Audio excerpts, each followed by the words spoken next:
डमड डमड डमड demon Ninad वड्डमर्वयम चकार चंड तांडवम तनोतु नः शिवः शिवम। ये है हमारी हुडी और यह है शिव जी के तांडव रूप का वर्णन करने वाली हुडी है, जिसको आप हमारे अर्पण मर्चेंडाइज स्टोर पर जाकर खरीद सकते हैं। और क्या है अर्पण पर, देखिए मैं आपको दिखाता हूँ। All religions are not the same. यह आपको बताती है सारे धर्मों और मजहबों का, विशेषकर धर्मों और मजहबों के बीच का अंतर एक वैज्ञानिक नैरेटिव में। और ये पुस्तक अब अमेज़ॉन पर उपलब्ध है, आपको उसका लिंक नीचे मिल जाएगा। नमस्ते, मैं हूं संजय दीक्षित और आप देख रहे हैं दी जयपुर डायलॉग्स। इंडी अलायंस में कल क्या हुआ, सुनते हैं कि बहुत कुछ हुआ और बहुत कुछ बाहर आया, बहुत कुछ बाहर नहीं आया। सुनते हैं कि ममता दीदी ने राहुल की एक तरह से इंसल्ट कर दी। सुनते हैं कि नीतीश बाबू ने स्टालिन की इंसल्ट कर दी। सुनते हैं कि भाई अखिलेश ने ये कह दिया कि कुछ नहीं, जो कुछ है वह हम करेंगे। सुनते हैं कि आपस में व्यथा कथा इतनी अधिक बढ़ गई कि भाई सब जो है वो एक दूसरे के ऊपर कहें कि बस खाली बातों से नहीं पिल पड़े, लेकिन हाँ समस्याएं तो एक दूसरे के ऊपर सबने लगा ही दी। अब मैं आपको बताता हूँ कि मेरे पास रिपोर्ट क्या है कि क्या हुआ इस इंडी अलायंस में। कि इंडी अलायंस में ये हुआ कि भाई सबसे पहला काम ये किया गया कि ममता दीदी ने छूटते ही ये कहा कि भाई क्यों ना हम खड़गे जी को नेता बना दें। ये सुनते ही कम से कम 3 लोग जो थे उनकी ऊपर की सांस ऊपर और नीचे की नीचे रह गई। वो कौन थे? राहुल गांधी, शरद पवार और नीतीश कुमार। अब नीतीश कुमार तो बहुत दिनों से आप जा रहे हैं, वो इस तरह के काम लगातार कर रहे हैं, लेकिन अब कैसे ये काम चलेगा? इंडी अलायंस में किसी भी प्रकार का तालमेल कल नहीं हो पाया। क्या क्या टॉपिक थे? टॉपिक थे कि भाई बात होगी कि सबसे पहले कि सीट शेयरिंग का क्या होगा। जब तक सीट शेयरिंग पर बात नहीं होती तब तक आगे क्या होगा। ऊपर से ममता जी ने जैसे ही बॉम्बशेल डाला, केजरीवाल ने तुरंत उसका समर्थन कर दिया। खड़गे को समझ में आ गया कि भाई ये तो ट्रैप है, इस ट्रैप में फंस गए तो पता चला कि न इधर के रहेंगे और न उधर के रहेंगे। फिर क्या किया खड़गे जी ने? तुरंत बात संभाली, तुरंत बात टाली कि नहीं नहीं नहीं नहीं नहीं नहीं, पहले जीत के तो आ जाने दीजिए। अब ये कहना था तो ये भाई ये और उल्टा पड़ गया।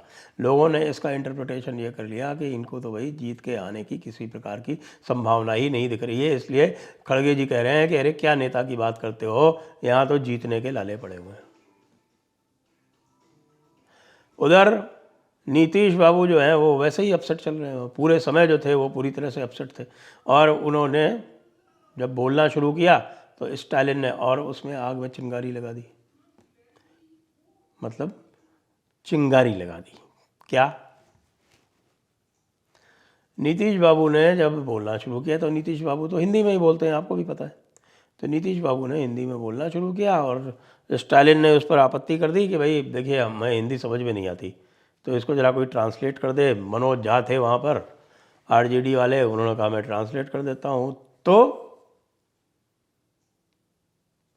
नीतीश बाबू बिफर गए, उनका कोई ज़रूरत नहीं है ट्रांसलेट करने की।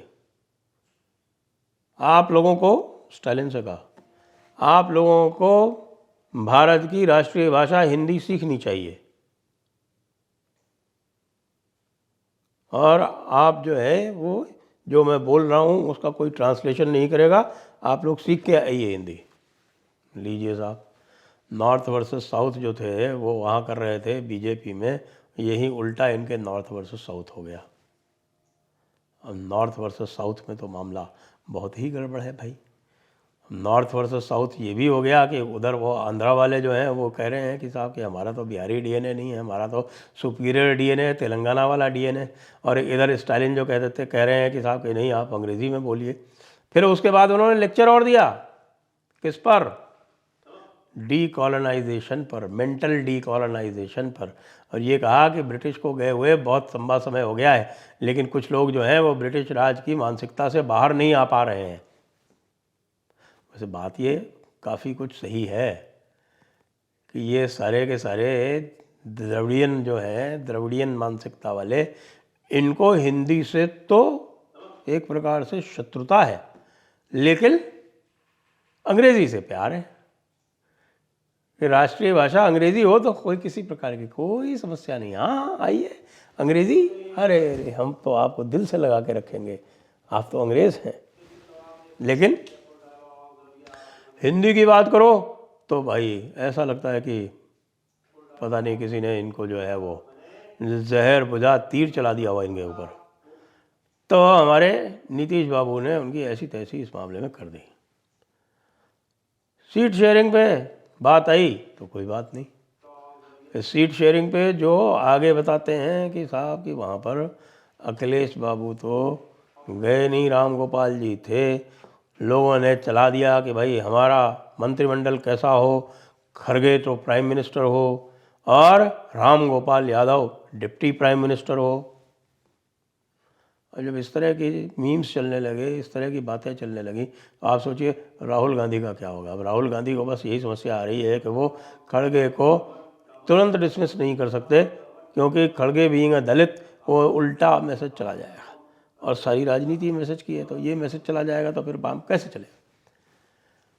दूसरी बात यह है कि एक निर्णय केवल ये हुआ कि साहब कि ये जो हमारे 141 अब 143 हो गए, आज भी 2 कर दिए गए तो टोटल हो गया 143। तो जो 143 MP जो सस्पेंड हुए हैं, इनके लिए हम 22 तारीख को आंदोलन करेंगे।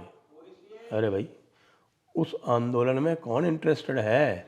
वो तो जानबूझ के तुमको डिस्ट्रैक्ट करने के लिए किया गया है, जानबूझ के डिस्ट्रैक्ट करने के लिए। ये भाई मोदी जी की ये एक रणनीति है, रणनीति कह लें या उसको कह लें कि हाँ भाई वो आपको डिस्ट्रैक्ट करने की रणनीति है, जिससे आप इसमें उलझ जाओ, हफ्ता 10 दिन आप इसी में बेकार कर दो, और जो कुछ करना हो हमारे मोदी जी को उस बीच में उनको जो करना होगा वो करा लेंगे। नीतीश कुमार को तेजस्वी यादव भाव नहीं दे रहे। नीतीश यादव को वो कह रहे हैं कि भाई आप तो 2-4 सीटें लेके सब्र कर लो।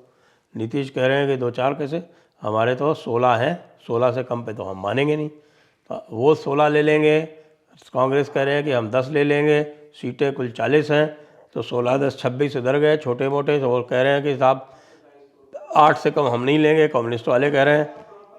तो फिर हमारे क्या भाई साहब तेजस्वी यादव और लालू यादव वो क्या वहाँ घंटा बजाएंगे? घंटा बजाने के लिए तो आए नहीं ना वो तो स्वयं लालू यादव को प्रधानमंत्री बनाने के लिए तैयार है।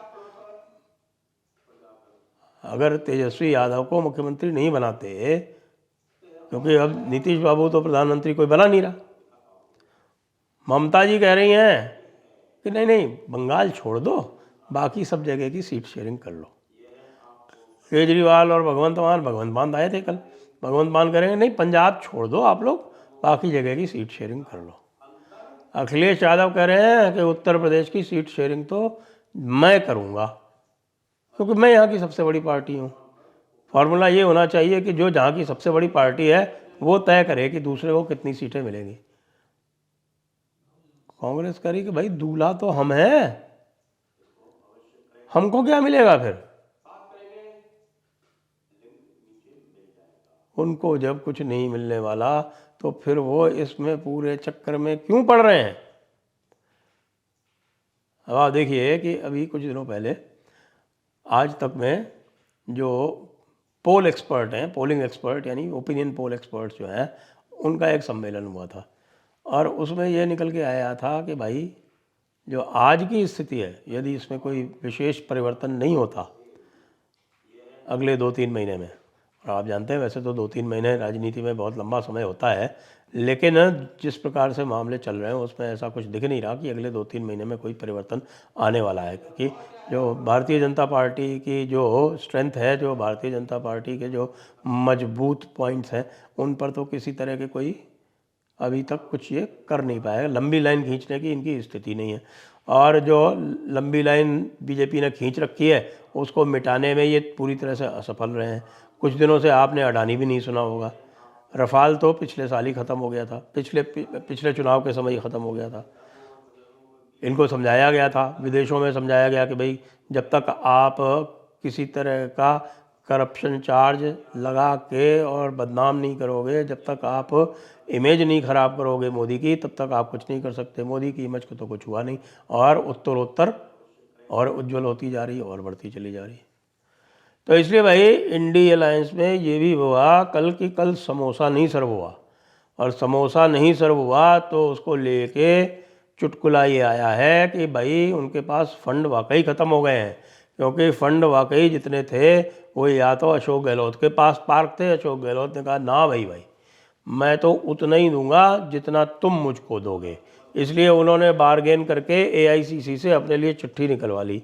अब वो जो है वो सीटों का बंटवारा कांग्रेस के तरफ से अब वो करेंगे।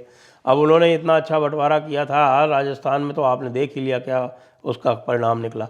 अब वो इंडी अलायंस के लिए सीटों का बंटवारा कांग्रेस की तरफ से करेंगे। दूसरा जो खजाना था वो शायद धीरज साहू के पास था, और धीरज साहू का तो पूरा का पूरा कैश चला गया। और अशोक गहलोत जो है वो कह रहे हैं कि नहीं भाई देखिए, मैं तो जो है वो संभाल के ही दूंगा, क्योंकि ठीक है खजाना है, जो कोई आपने जिस समय दिया था उसको दिया था, लेकिन भाई मैं तो तभी दूंगा जब तुम मुझको कुछ दोगे। तो वो नेगोशिएशन में तो फंस गए तो कर दी क्राउड फंडिंग कर दी, तो एक और नया मजाक आ गया। तो भाइयों इंडी अलायंस जो है अब बन गया है एक चुटकुला। अब इस चुटकुले को आप कितनी बार सुन के हंस सकते हैं वो आपके ऊपर है। जय हिंद, जय भारत, वंदे मातरम।